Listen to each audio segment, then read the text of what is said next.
Salut les pilotes, c'est Yachi. Donc aujourd'hui une petite vidéo car j'ai eu pas mal de questions sur le groupe X220, X220S concernant voilà, des nouveaux arrivants qui souhaitaient se lancer dans le drone et qui ne savaient pas trop du coup quoi acheter une fois qu'ils avaient reçu leur modèle à la maison.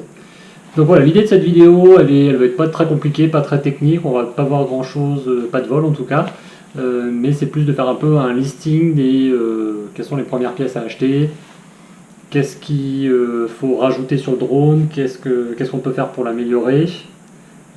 Voilà, histoire d'avoir un petit joujou assez sympa. Tiens, je viens de voir qu'il y a un bout de carbone là, qui est encore plus abîmé que ce que je pensais. Mais voilà, donc de faire un petit listing. Donc je pense que ce que je vais faire, je vais mettre de chaque côté un petit listing, un côté X220, l'autre côté X220S, bien que la différence ne va pas être très flagrante, si ce n'est une petite différence de coût et 2-3 pièces éventuellement à acheter sur un modèle qu'il n'y a pas besoin d'acheter sur l'autre. Donc moi comme vous le savez c'est un X220 que j'avais pris et pas un X220S, bien qu'il était déjà sorti il y a quelques mois quand j'ai acheté celui-ci. Pour faire court, pourquoi j'avais pris ce modèle là? Parce qu'il était à peu près 50 € moins cher. Et le X220S, bien qu'il soit un petit peu plus puissant, il venait de sortir, il avait quelques petits soucis peut-être de SC, comme celui-ci ceci dit. Voilà, mais du coup je trouve que ça ne justifiait pas forcément la différence des 50 euros. Donc ce que je vais aussi faire, c'est qu'on va faire vraiment une sorte d'achat en trois parties. Première partie, c'est vraiment l'impératif, le strict minimum qu'il faut pour voler, mais qui veut aussi dire que s'il y a un crash ou autre, on ne peut pas forcément réparer tout de suite.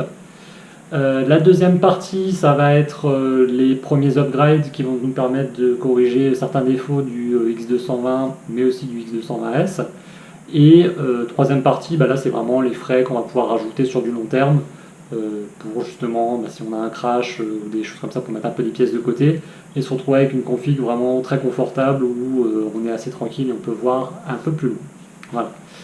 Donc du coup, de ce côté-là, je vais lister les pièces du coup pour le X220. Donc déjà il y a le drone qu'il faut acheter. Alors je suis parti sur un kit RTF simple. Donc voilà, il faut compter à peu près 155 €, là j'ai regardé aujourd'hui, pour le X220 en RTF. Avec ça, d'emblée, la première chose à acheter, obligatoire, c'est un bon chargeur, ou en tout cas un chargeur, l'IMAX B6, moi que j'ai pris. Il faut penser par contre quand on achète l'IMAX B6, sur les moins chers, il faut rajouter l'adaptateur secteur pour le brancher tout simplement. Donc là, l'IMAX plus l'adaptateur, il faut compter à peu près 25 €. Et quand vous avez ça, vous pouvez charger la lipo, mais le problème c'est que le drone ne vient qu'avec une seule lipo, donc dans la foulée, acheter des lipos. Moi ce que je conseille c'est de tout de suite acheter de la lipo en 4S, non pas de la 3S. Alors je sais que certains vont me dire que ça grille les ESC, qu'il y a des problèmes qui se causent, etc. Moi j'ai volé quelques temps en 4S et j'ai pas eu plus de soucis que ça, si ce n'est le VTX qui est mort quand même assez rapidement. Mais je vais revenir sur ce point-là.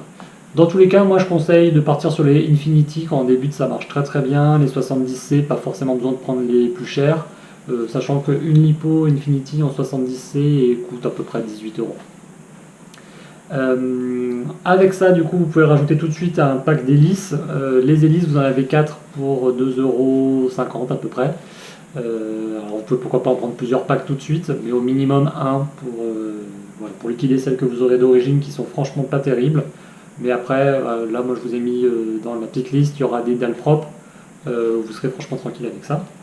Et dans tous les cas aussi, quand vous débutez dans le drone, quasiment impératif dès le début, c'est à faire à souder parce que vous aurez besoin à un moment ou un autre de souder pour changer le VTX, changer vos ESC, peut-être un moteur qui va cramer, bref, assez rapidement il faudra souder.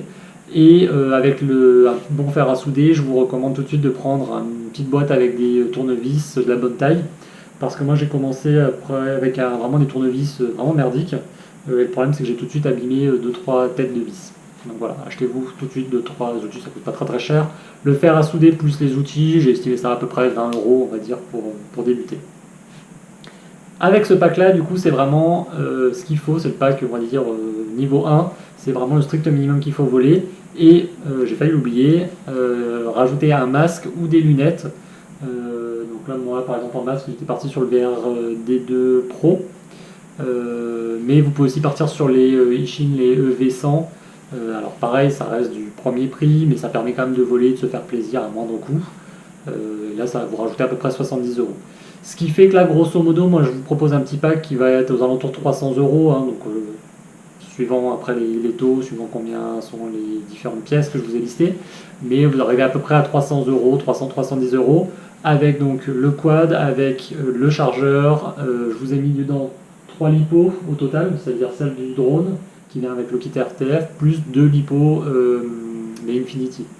Parce que si vous n'avez que la lipo du drone, vous allez franchement être frustré et vous allez voler 5 minutes la première fois, puis vous allez devoir recharger, devoir attendre. Donc, voilà, histoire de pouvoir un peu débuter, de se faire 3 lipos, ça peut être pas mal. Donc là, voilà, on a un pack sur à peu près 310 euros. Si je bascule en fait sur le X220S, c'est quasiment le même pack. Il vous faudra le chargeur de toute façon, il vous faut un masque, il vous faut des lipos, il vous faudra des hélices, le fer à souder, etc. La seule différence là pour ce niveau 1, on va dire, c'est qu'il faut compter une différence de coût d'à peu près 50 euros pour être sur le X220S plutôt que le X220.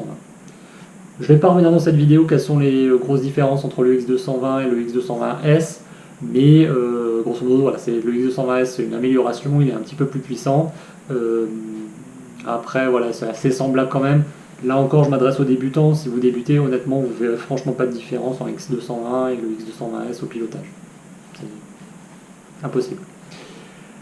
Donc voilà, ça c'est votre kit niveau 1. Avec ça, franchement, vous pouvez déjà vous faire plaisir. Vous avez donc 3 lipos. Vous pourrez voler à peu près, on va dire, un quart d'heure de vol, on va dire que c'est 3 lipos. Et il y a déjà de quoi se faire plaisir.